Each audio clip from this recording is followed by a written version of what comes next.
Well, hello there. Thank you so much for joining us. This is News Channel Nebraska. My name's Eric McKay. Let's take a look at our top headlines today. Beginning with a request to void Nebraska's vote to allow medical marijuana. A district judge in Nebraska has ruled it cannot be blocked by the governor this week. The Nebraska Examiner reports that the order by Lancaster County District Court Judge Susan Strong doesn't allow Governor Pillen to strong-arm the voice of the people.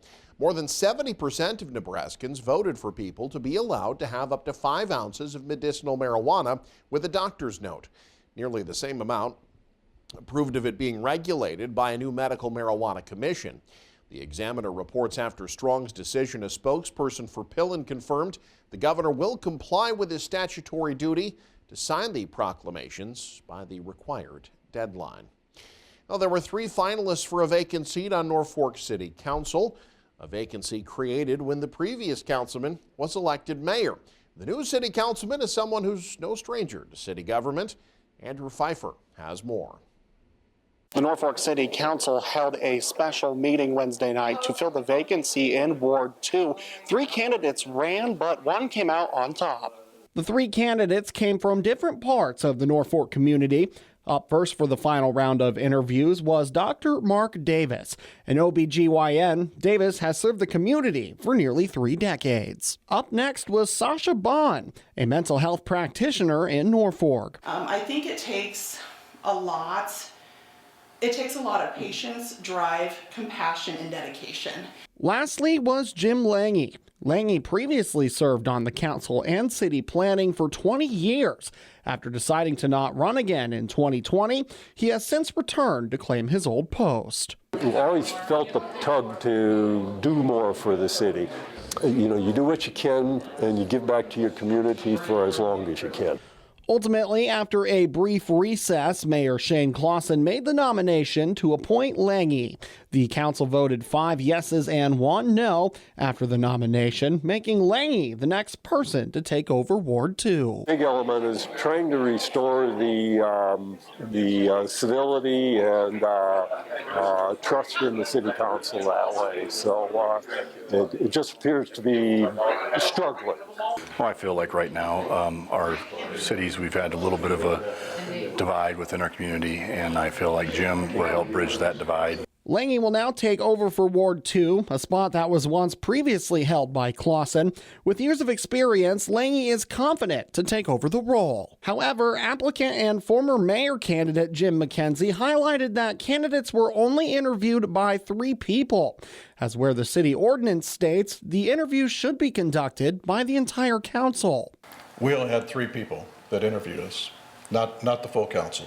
So we didn't even follow our own city ordinances.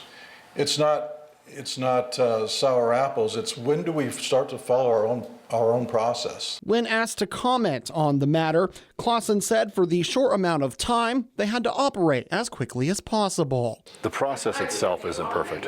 I haven't been a fan of it from when the last council meeting, I tried to get it so we could extend it out a few more days from 15 to 30, follow state bylaws, and we didn't get that passed. So it really kind of hamstring you on how fast you have to do and how quickly you need to get interviews done and conducted. Lange will be sworn in on Monday as he will get things kick-started in the next couple of days. Reporting in Norfolk, Andrew Pfeiffer, News Channel Nebraska. Well, when it comes to a new basketball season, there are always various transitions teams have to make. They work with new teammates, they draw up new plays, but for a lot of schools in Nebraska, they're also adjusting on how long they should hold the ball. The shot clock has expanded to all classes, including the smallest schools in Class D. Jake Bartecki spoke with some of those schools in southeast Nebraska about how they're handling the new change. If your team holds the ball for 35 seconds, be ready to hear that sound across the state. The NSAA's 35-second shot clock is expanding to all classes of high school basketball in Nebraska this season, including Class D. Chuck Humphrey is Activities Director for Lewiston High School, located about 15 miles east of Beatrice. Once it really came down to Class B, it was only a matter of time before it dropped to C, and then when we implemented it in Class C, you knew it was going to fall down to Class D at that time. The shot clock has forced adjustments by players and coaches and sped up pace of play. Both Diller Odell AD, Eric McMurray, and Humphrey say through the first few games the overall reaction has been mixed, but issues and complaints have been minimal. I think our coaches, they like having the shot clock. They have gotten used to it, and you see the shot clock in almost all other levels. And so there is some strategy to playing with the shot clock, and I think they like that aspect of it. I don't think that they've really ever noticed it. I think in the 2 games we've only had 2 violations. And I think one was girls and one was boys. So we really haven't had any major hiccups with it. For schools like Diller Odell and Lewiston, managing the game and playing with a shot clock is just one small element of this new wrinkle. There's also the financial side of things, from staffing the machine to installing it and purchasing it. I've been pretty fortunate here in that I have a few teachers that help with coaching other sports that are more than willing to step in and help out with those types of things. Yeah, it's another financial hit that you take, where now you have your bookkeeper, your normal score clock, and now your shot clock person. So financially, you can some schools are taking a hit on it. Shot clocks can cost as much as $7,000. To help offset the cost, schools like Diller Odell got ahead of the 8 ball. The school built a new gym in 2019 and installed a shot clock in anticipation of one eventually being implemented. When they built the gym, they told us that if we went ahead and put the shot clocks in when we built it, it'd be a lot cheaper than if we did it later. And so we went ahead and put them in. So we kind of anticipated this happening. And so when it came to fruition, we were prepared and ready. In southeast Nebraska, Jake Bartecki, News Channel Nebraska. The city of Fairbury is asking its citizens for input to help assess local walkways and roads.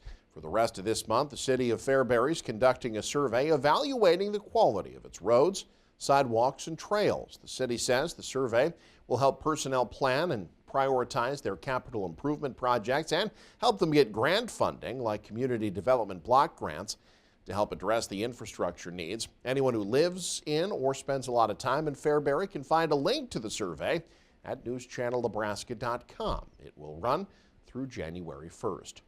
Central Nebraska will soon be home to its first-of-a-kind rehab facility just weeks away from opening. Revive Incorporated in Hastings bought the former Motel 6 back in May and now is putting the finishing touches on its renovated facility. The Hastings-based nonprofit rehabilitates substance abuse victims on an outpatient basis, but their new facility sees them launching a new detox center and short-term and long-term inpatient services. Revive will be the first substance abuse treatment center in the entire state, offering a full continuum of care at all levels under one roof. And their executive director says she's confident having patients, counselors, and therapists in the same building will make the recovery path easier for everyone who comes into their doors. It really is beneficial to keep the same clinical team and the same therapist team throughout the whole time that you're in counseling and the whole time you're in treatment. So instead of having to drive from one building to the next building and having to change counselors from one counselor to the next counselor, we're really putting a lot of emphasis towards keeping the same team. Revive has already moved its outpatient program from its old building in October, and its new inpatient services set to open next month. The detox program will open in February. They'll have a total of 80 inpatient beds available for residents of Hastings and the surrounding central Nebraska area. A group of Nebraskans will be featured in the presidential inauguration next month.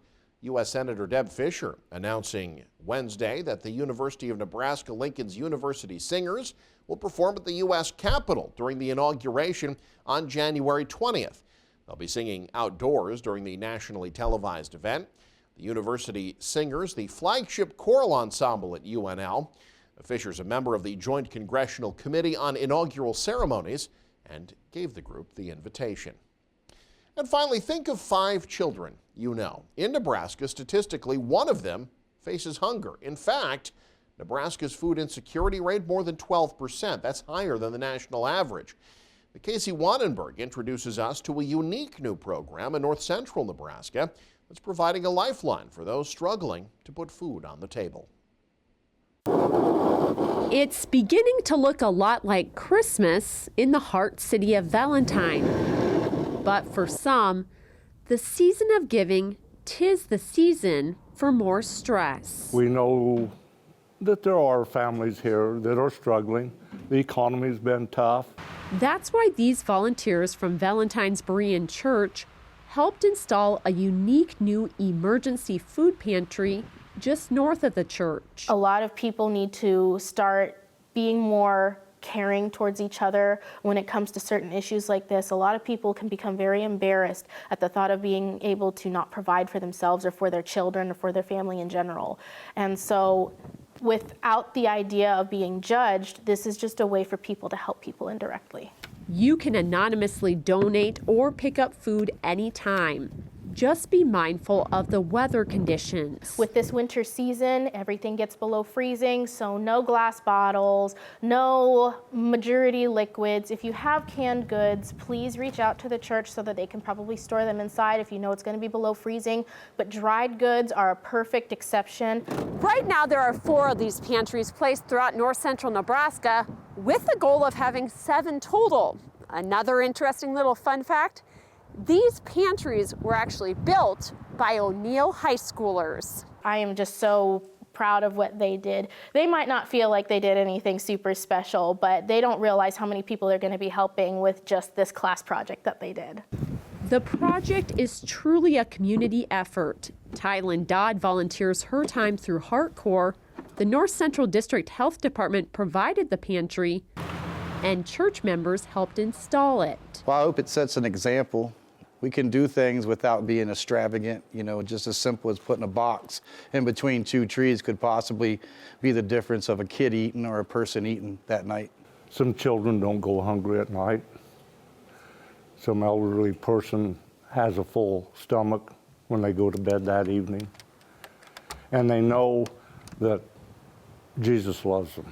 A simple wooden box spreading love and hope throughout the community this holiday season.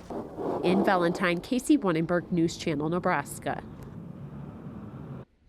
And you can stay up to date with the very latest by following us online. Head to newschannelnebraska.com and click on the News tab there. You can also follow us on X, like us on Facebook and Instagram as well. Thanks for joining us. Have a great day.